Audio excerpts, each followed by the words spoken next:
SSDs in space. Oh, that's right. Thank God. Mm-hmm. Well, this is a cool story. So the HPE Spaceborne Computer-2 hitched a ride on a SpaceX Falcon 9 rocket Yeah, boy. to the ISS, International Space Station, which is this is basically what's cool is that this is like an off-the-shelf, quote unquote data center, computer, right? Yeah. Off the shelf meaning that it's still going to cost like 30, 40 grand or whatever the case is. But this is something that a business can put into a data center, and so they've just whacked it there in the International Space Station. And KIOXIA sent the press release just to note that like this computer's got 130 terabytes plus of SSD storage. It's got NVMe SSDs, enterprise SSDs, 30 terabyte enterprise drives, like a few of them. It's like the most data storage sent to space in a single mission, which is kind of cool. That's very cool. Tracking the amount of terabytes that are going into space. So what makes it cool is that, as you would know more than anyone, is that like, when it comes to communication, a lot of this data has to be sent directly to Earth. Oh, definitely, yeah. Either from orbit, from Mars, from the lunar surface when we go back. So, that means that, that information takes X amount of time. It has to be sent back to Earth. Things have to be processed, and then information has to be sent back. And this all just takes time, right? Like, if there's any sort of research or anything happening, like imagine you were like on the lunar surface and it's like, okay, we got this sample. Let's send this data. We got this data. Okay, we need to send it back to Earth. It has to be processed for like a day and then come back to us, and that's going to take, so this computer, the HPE Spaceborne Computer-2, is, it's got AI capabilities, it's got processing power. It's essentially there to be able to do orbital research, right? So if there's data that has to on the ISS or like anything that has to be processed can happen right there in orbit. And also as well, this is a good test to see how this sort of computers and this sort of like data processing, right? Like computers exist on spaceships and they have like, but like you go back to the 60s and, the famous thing is that like, hey, your calculator's got more computing power than what the Apollo rockets had. Yeah. Right. You know what I mean? But, because like, computing here, like in data centers, is so advanced. This is a good way for them to test like how it actually functions in space. Yeah, I'm very interested to see, because I think I've done similar stories where they're interested to see how the SSD health. This is exactly it. They're monitoring the SSD health in zero gravity, so that will be interesting if Flash NVMe Flash doesn't deteriorate in zero G. Right.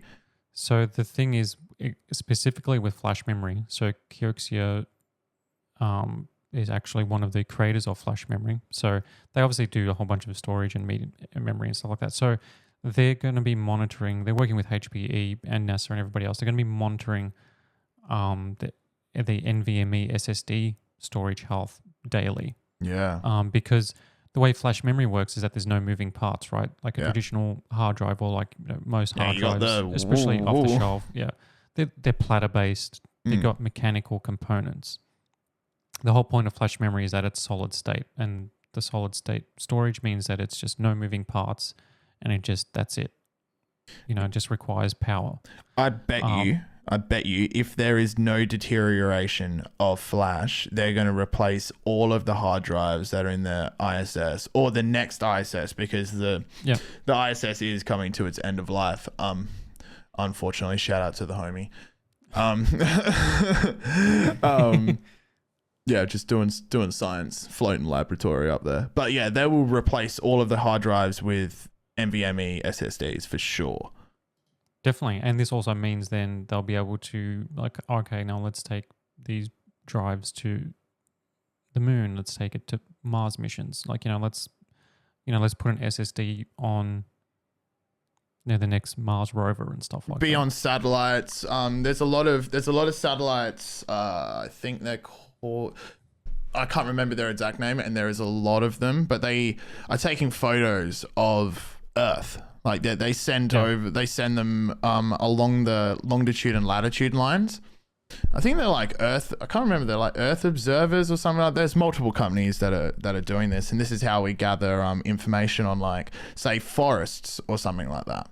It's like, how much is this forest growing in a 5-year period and stuff like that. So that's what this is used for as well. Yep. Yeah. So they'll we'll be able to disaster relief, disaster recovery, things exactly like that. Right. That was part of the press release. Yeah. Yeah.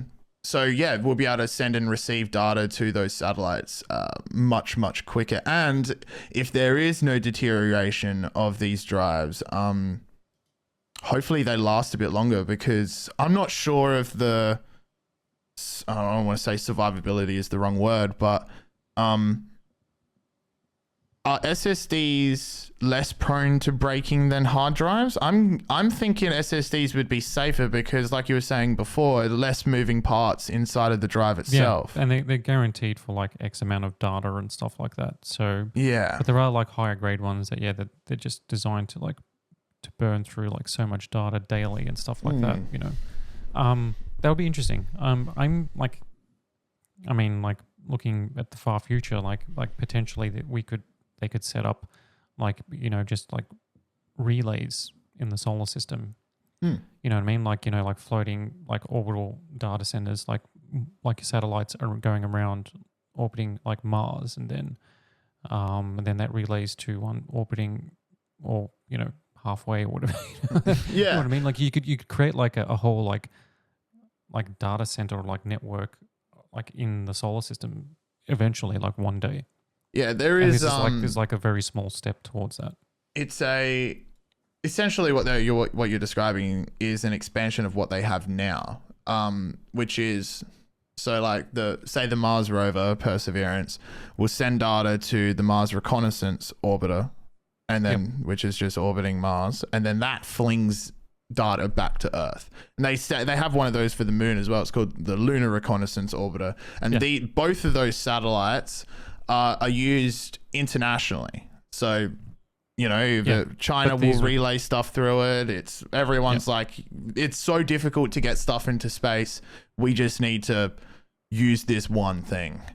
But this will be, have the backing of like a supercomputer and heaps of storage to be able to just do everything there, or like, whatever it is like, it's not just send raw data. That is like huge amounts of data, right? Like let's say it's just a video or an image, right?